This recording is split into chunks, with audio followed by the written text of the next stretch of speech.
না হলে বাংলাদেশের মতো জায়গায় কেউ ট্রান্সজেন্ডার চালু করতে পারে?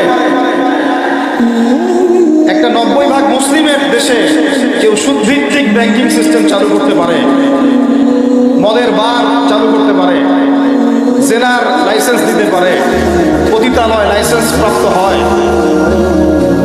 কখনো ওই যে যাত্রাপালা গান ঢাকঢোল ডুবি তবলা বাজতেছে, কেউ প্রতিবাদও করতে পারে না। করতে গেলে তাকে বলা হয় সে মৌলবাদী, সে সন্ত্রাসী, সে জঙ্গি, উগ্রবাদী।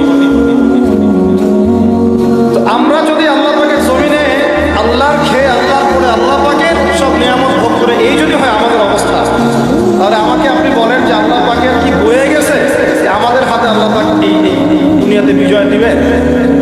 আর কোনো জাতি নাই পুরো মহাবিশ্বে, সবাই আল্লাহর হুকুম মেনে চলে। সূরা বনী ইসরাঈল পড়েন, এমন কোন সৃষ্টি নাই আল্লাহ পাকের যে আল্লাহর তাসবিহ করে।